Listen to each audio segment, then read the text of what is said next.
topic of this movement snack is moving the spine, which is something that's chronically underdone in our culture. And for that reason, so many of us end up with back problems at some point in our lives.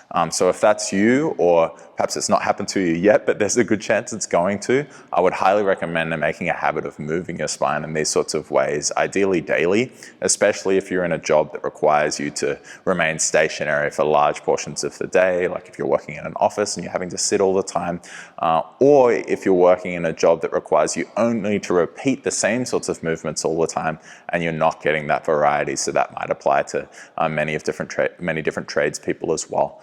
Perhaps next time, once you become familiar with this material, next time you have some sort of tweak in your lower back or your neck, you can work it out yourself. You don't have to go see a practitioner. Often movement will solve those problems for us and prevent future problems from arising. So we're going to start with some movement of the neck. The first movement will be this chicken neck movement. So we drive the head forward, and for most of us, this is a familiar position. But for many of us, taking the head back is not something that we do so often. So head forward and then head back, and you're aiming for triple chin action here. I'm not tilting the head up and down. I'm just gliding the head forward and backward. Shoulders stay still.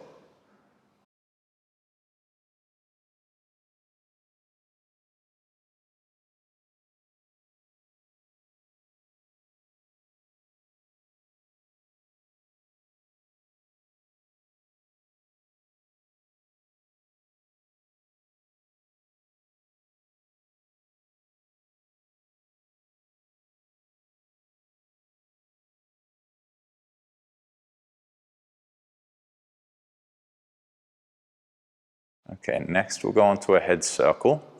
So we'll be circling the top of the head around. And if any of these movements feels like really necessary for you, it feels good, feels like it's having a positive effect, feel free to pause the video and just do another minute, 2, 3, 5, 10 minutes of that movement.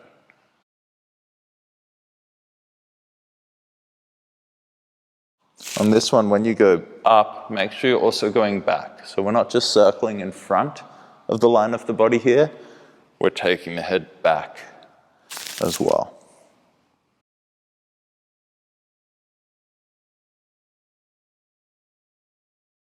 If you're getting clicking and creaking in the neck, that's very common.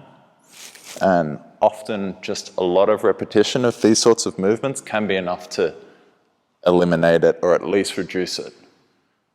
So it's like teething pains, or like if you change directions. If you put something in a cast for a long period of time, which many of us do with different parts of our bodies, by not moving them, then when you start moving it, it's going to have all this clicking and creaking and perhaps some discomfort as well. But the fluidity comes with time, comes with practice and repetition of these basic movements.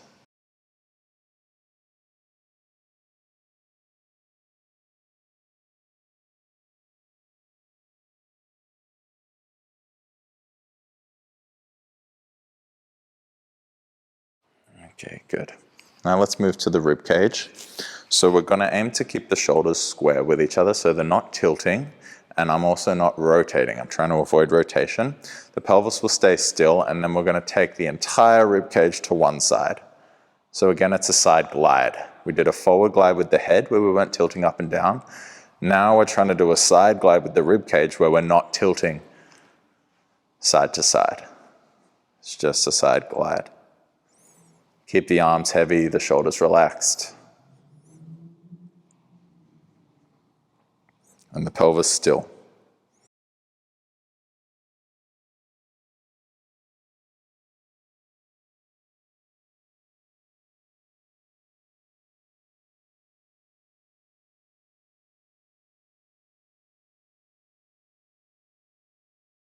See if you can go a little bit farther each time.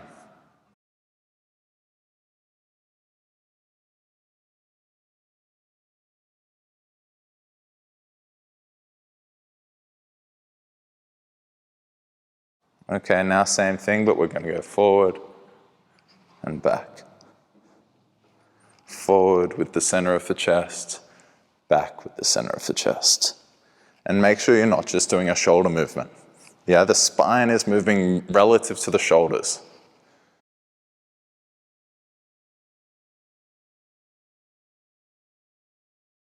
Shoulders stay still, they stay at the same points in space, and the chest moves between them.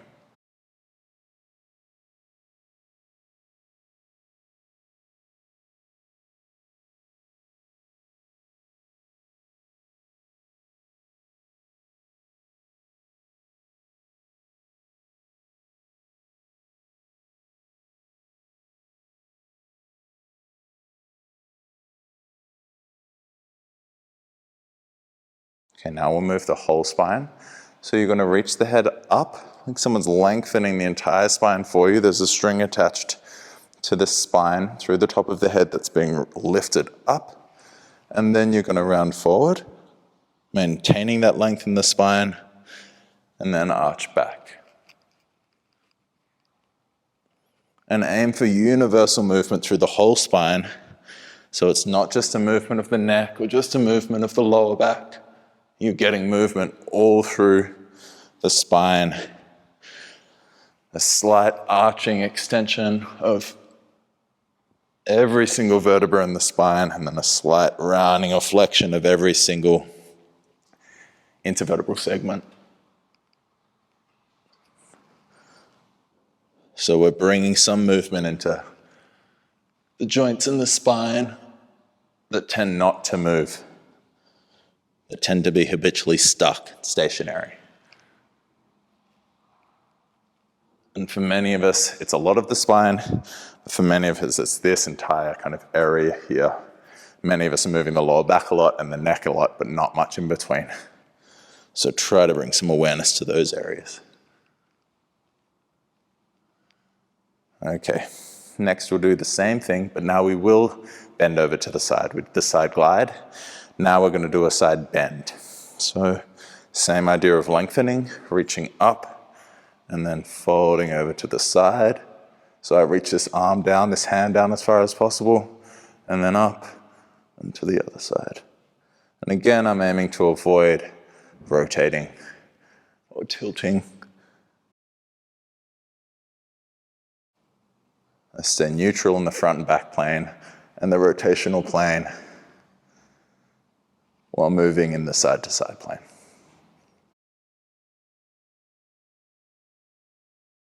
Don't forget about this intention of maintaining length in the spine the whole time. See if you can reach a little bit farther down the leg each time.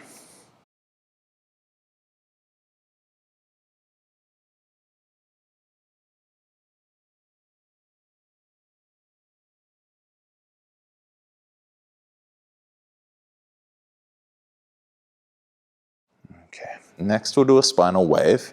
We'll start with the head-initiated wave. So the head will be leading this movement. The head's going to travel forward and down. We're going to do a scoopy version of the wave. Forward and down. And then back and up. And I'm making sure I extend. I'm making sure I really do go, I flex, that I really do go back. As well as forward. So each segment, I start with the head, then the next point, then the next point, then the next point, then the next point. Gets its moment being the farthest back. Next point, next point, next point, next point, next point. And by the time the tail is the farthest point back, the head is the farthest point forward.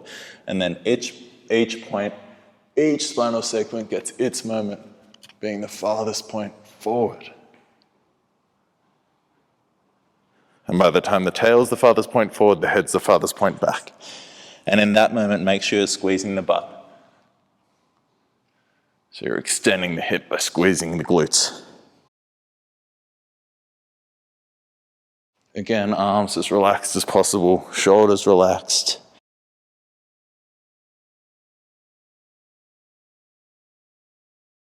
Aiming for a smooth, fluid wave that passes through every single joint in the spine.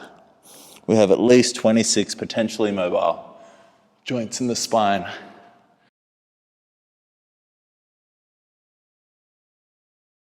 And many of us experience the spine just as one joint or one block.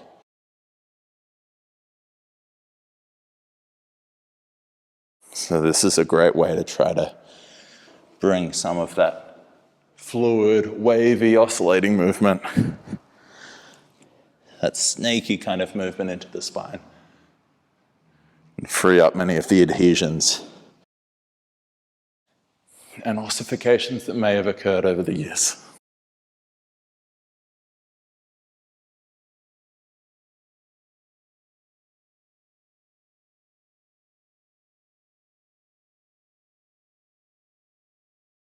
You can also play with smaller waves or even larger waves and see what feels good today, what feels appropriate for today. And again, like I said earlier, any of these patterns that you find useful, do them many, many more times, especially if it's feeling good. If it's feeling like a lot of work, then maybe we need to be a bit more conservative.